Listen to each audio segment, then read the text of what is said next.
Number 1. Theodore John Kaczynski, known to the world as the Unabomber, was born on May 22, 1942, in Chicago, Illinois, to a working-class Polish-American family, a prodigy whose intellectual gifts catapulted him from a modest upbringing to the halls of Harvard University at the age of 16, and eventually to a tenured position as a mathematics professor at the University of California, Berkeley, making him the youngest professor in the university's history at the time, a distinction that belied the severe mental deterioration and violent anti-technology ideology that would lead him to become one of the most elusive domestic terrorists in American history. Kaczynski was a loner from an early age, socially isolated and deeply uncomfortable with human interaction, but his brilliance in mathematics, specifically in the field of geometric function theory, was undeniable, earning him a scholarship to Harvard and later a PhD from the University of Michigan, where he solved the complex problem that had stumped mathematicians for years, a feat that secured his rapid ascent in academia. However, by 1969, he had abruptly resigned from Berkeley, unable to cope with the social pressures in the modern world, retreating to a remote cabin he built himself in Lincoln, Montana, without electricity or running water, where he lived in near total isolation, nurturing a growing hatred for industrial society and the technological systems he believed were destroying human freedom and the environment. The victims of the Unabomber were individuals Kaczynski viewed as symbols of the industrial technological system, including academics, airline executives, and computer scientists, targeted in a nationwide bombing campaign that spanned 17 years, killed 3 people, and injured 23 others. His first known victim was Percy Wood, a professor at Northwestern University, who was injured by a bomb disguised in a book in 1979. In 1985, a bomb killed Hugh Scruton, a computer store owner in Sacramento, California. Another bomb in 1993 seriously injured Yale computer scientist David Gelernter, and in 1994, Thomas Mosser, an advertising executive, was killed at his home in New Jersey. The final death occurred in 1995 when Gilbert Murray, a timber industry lobbyist, was killed in Sacramento.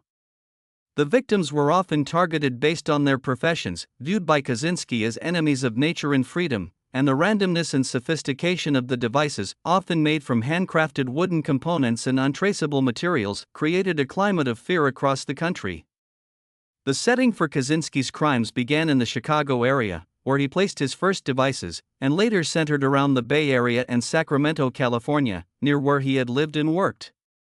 The timeline of events leading to his capture was the longest and most expensive manhunt in FBI history at the time, codenamed Unabomber, university and airline bombings.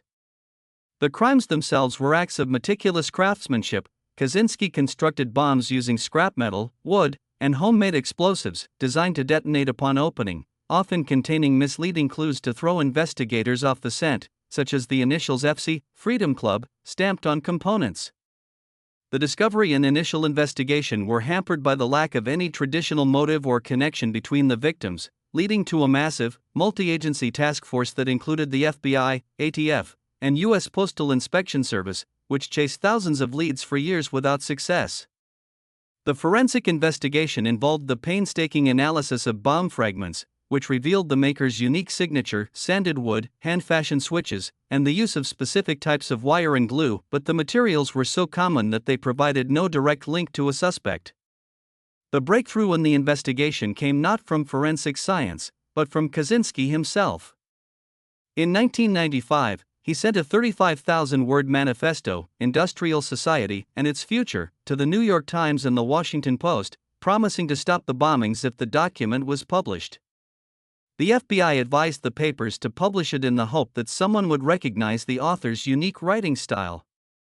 The legal proceedings were a foregone conclusion once the manifesto was published. Kaczynski's brother, David, and his sister-in-law, Linda, recognized the anti-technology rhetoric and the distinctive phrasing as that of Ted, and they made the agonizing decision to contact authorities, providing the crucial tip that broke the case. The arrest occurred on April 3, 1996, when a team of FBI agents descended upon Kaczynski's cabin in Montana, finding him inside along with a cache of bomb-making materials, original drafts of the manifesto, and a live bomb ready to be mailed, a discovery that confirmed they had their man. The legal proceedings began in Sacramento, where Kaczynski was charged with 10 federal counts related to transportation of explosives with intent to kill. Facing the death penalty, Kaczynski attempted to fire his attorneys, who wanted to present an insanity defense, and eventually agreed to a plea bargain. On January 22, 1998, he pleaded guilty and was sentenced to 4 consecutive life terms plus 30 years, a deal that spared his life but ensured he would never be free again. The sentencing hearing was a moment of closure for the victims' families, though many expressed frustration that he avoided execution. Following his conviction, Kaczynski was transferred to the Federal Correctional Complex, Florence ADX, the Supermax prison in Colorado, where he was housed alongside other high-profile terrorists. The current status and lasting impact are significant. Kaczynski died in prison on June 10, 2023, at the age of 81, but his writings have found a disturbing second life online, where his critique of technology is sometimes cited by radical environmentalists and anti-tech groups. The Unabomber case forced the FBI to modernize its approach to domestic terrorism and highlighted the difficulty of stopping a lone wolf attacker who leaves no traditional trail. Number 2. Bruce Edwards Ivins, the microbiologist who became the central figure in the investigation of the 2001 anthrax attacks, was born on April 22, 1946, in Lebanon, Ohio, into a close-knit family. A man whose deep Catholic faith and mild-mannered demeanor masked a complex psychological profile that would later place him at the center of one of the most frightening and perplexing bioterrorism investigations in American history. Ivins was a brilliant scientist who earned his Ph.D. in microbiology from the University of North Carolina at Chapel Hill in 1976 and went on to work at the U.S. Army Medical Research Institute of Infectious Diseases, USAMRIID, at Fort Detrick, Maryland, one of the most prestigious biodefense labs in the world. He was a specialist in anthrax, working for decades on developing a vaccine for the deadly bacterium, and his colleagues described him as a dedicated, hard-working scientist who played the organ at church and was involved in community activities. However, beneath this respectable exterior, Ivins struggled with severe mental health issues, including obsessive-compulsive disorder and paranoid schizophrenia, diagnoses that were not fully known to his employers, and investigators would later allege that his fixation on a specific anthrax vaccine and his fear of losing funding for his research played a role in the attacks. The victims of the anthrax attacks were ordinary Americans who opened their mail in the weeks following the September 11, 2001, terrorist attacks, a time of heightened national anxiety. The first victim was Robert Stevens, a 63-year-old photo editor for the Sun tabloid in Boca Raton, Florida, who died on October 5, 2001, after inhaling anthrax spores. Over the next few weeks, letters containing anthrax were mailed to NBC News, CBS News, ABC News, The New York Post, and the offices of Senators Tom Daschle and Patrick Leahy on Capitol Hill. In total, 5 people were killed: Robert Stevens, 2 postal workers in Washington, D.C., Thomas Morris Jr. and Joseph Kerseen, Kathy Nguyen, a hospital worker in New York, and Ottilie Lundgren, a 94-year-old woman in Connecticut, and at least 17 others were sickened. The setting for the crimes was the U.S. Postal Service system, through which the contaminated letters traveled, spreading lethal spores through sorting facilities and exposing countless postal workers and recipients to the deadly pathogen. The timeline of events leading to the discovery began on October 2, 2001, when Robert Stevens was admitted to a Florida hospital with severe respiratory distress, and tests quickly confirmed anthrax, a disease almost never seen in the U.S. The discovery and initial investigation triggered the largest FBI investigation in history at the time, codenamed Amerithrax, a mammoth undertaking that spanned 6 continents and involved hundreds of agents. The forensic investigation was a scientific breakthrough in itself. FBI scientists and geneticists at the Institute for Genetic Research, (TIGR), spent years analyzing the anthrax spores from the letters, attempting to match them to specific strains stored in labs around the world.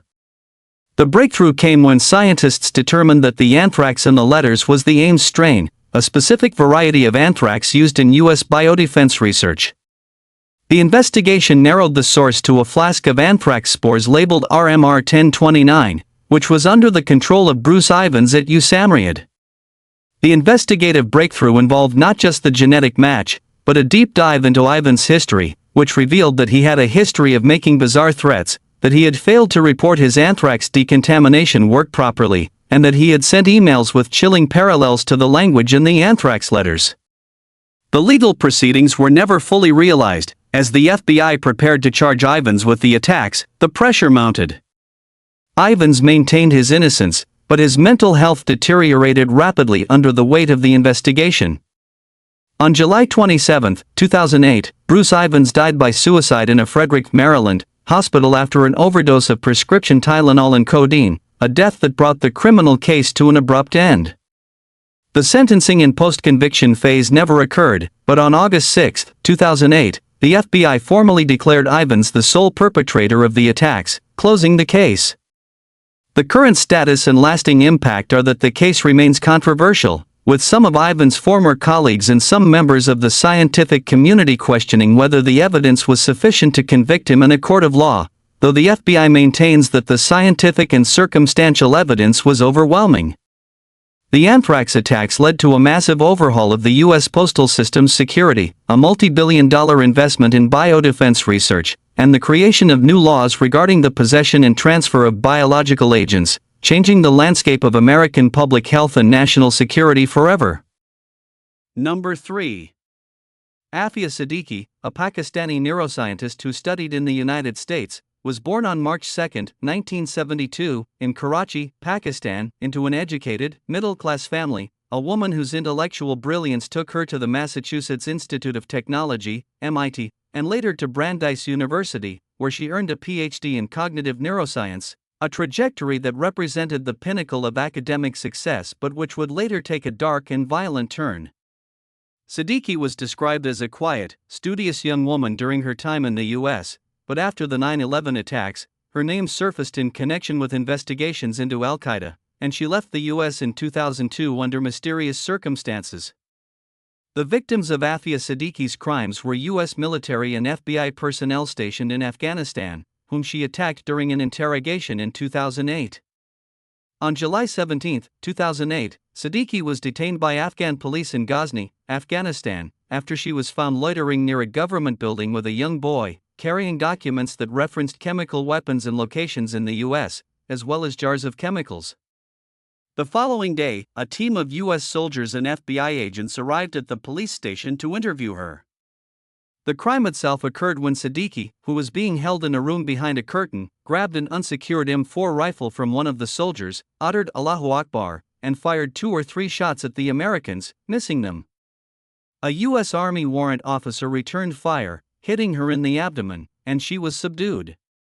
The discovery and initial investigation revealed the documents in her possession, which included notes on how to make Ebola, plague, and anthrax viruses, and listed potential targets in the U.S., including the Statue of Liberty and the Brooklyn Bridge.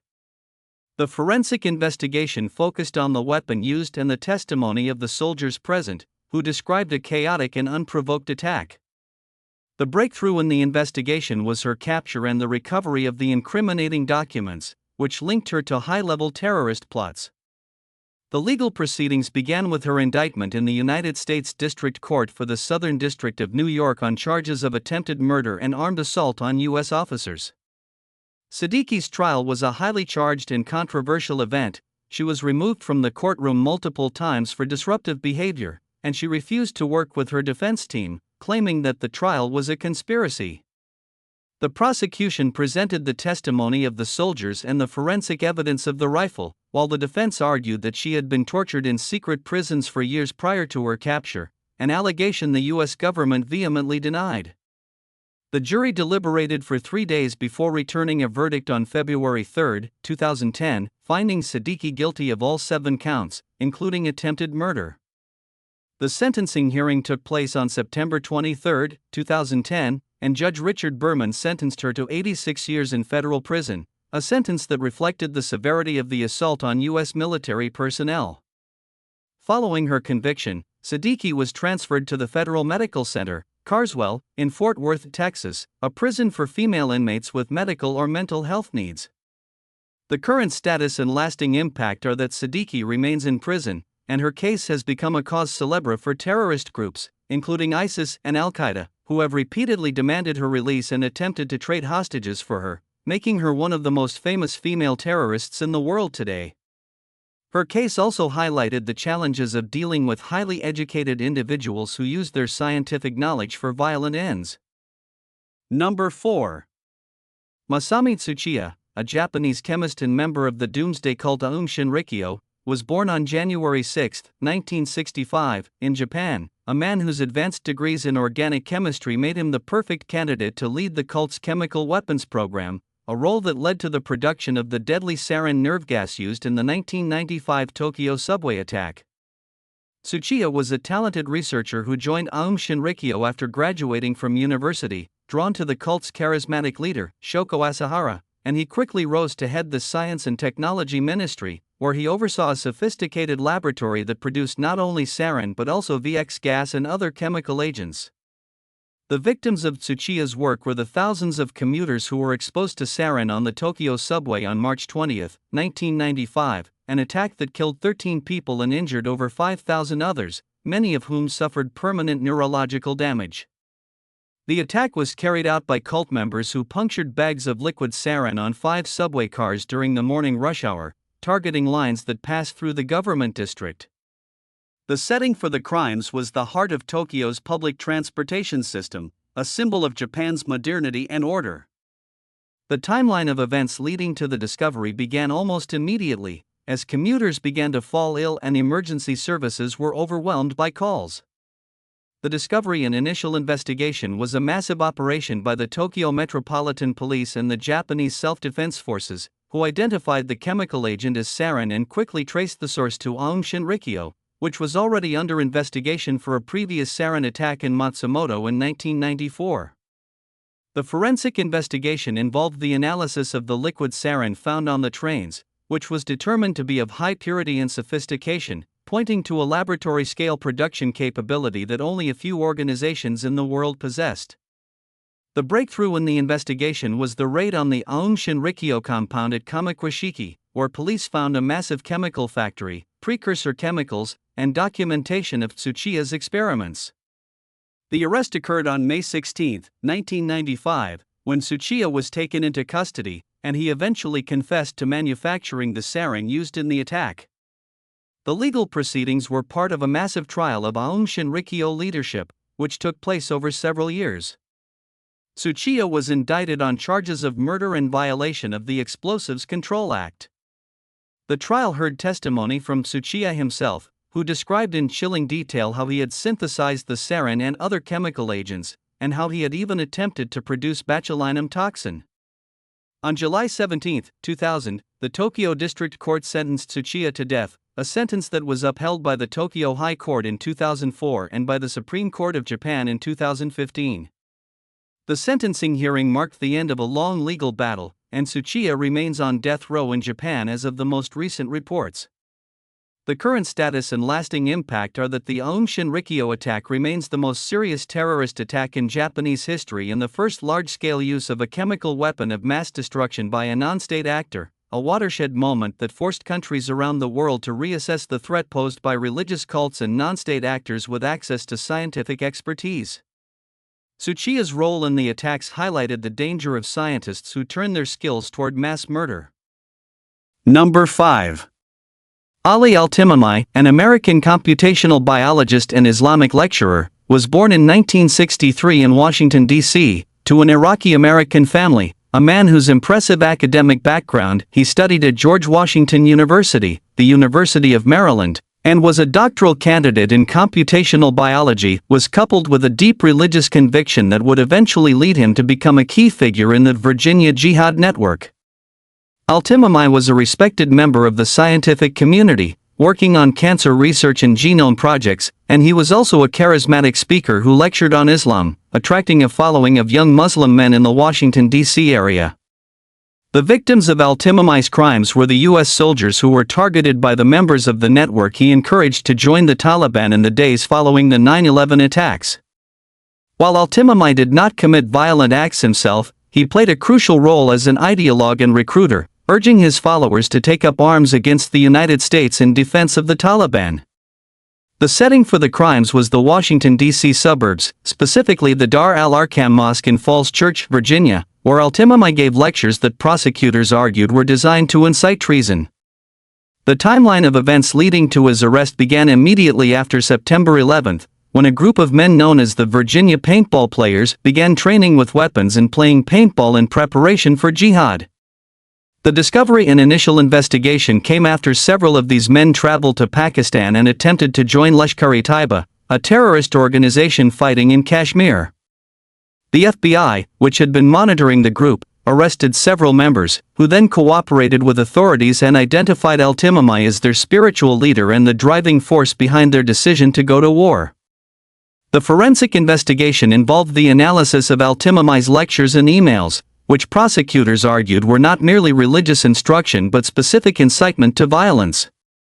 The breakthrough in the investigation was the testimony of Yong Ki Kwan, one of the paintball players, who told the jury that Al-Timimi had told them that it was their duty to fight against the U.S. and that they would be rewarded in heaven. The arrest occurred on September 23, 2004, when Al-Timimi was indicted on charges of inciting jihad and recruiting for the Taliban. The legal proceedings began in Alexandria, Virginia, in 2005, and the trial was a landmark case that tested the boundaries of free speech and the definition of material support for terrorism. The prosecution presented evidence that Al-Timimi had told his followers that the 9/11 attacks were justified and that they should go to Afghanistan to defend the Taliban. The defense argued that his words were protected religious speech and that he was being prosecuted for his beliefs, but the jury disagreed. On April 26, 2005, Al-Timimi was found guilty of soliciting treason, inducing others to commit crimes, and other terrorism-related charges. The sentencing hearing took place on July 13, 2005, and Judge Leonie Brinkema sentenced him to life in prison, stating that his actions were beyond the pale for a citizen of a country at war. Following his conviction, Al-Timimi was transferred to the Federal Correctional Institution, Terre Haute, a high-security facility in Indiana. The current status and lasting impact are that Al-Timimi remains in prison, and his case is often cited as a key precedent for prosecuting homegrown terrorism, particularly the role of ideological leaders who use their influence to recruit others for violence. It also highlighted the disturbing reality that even individuals embedded in the highest levels of American scientific research could turn against their own country. Thank you for watching to the end of this documentary.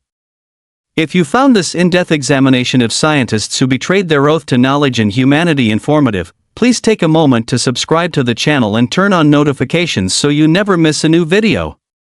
A like on this video helps tremendously with the algorithm and allows this content to reach more viewers.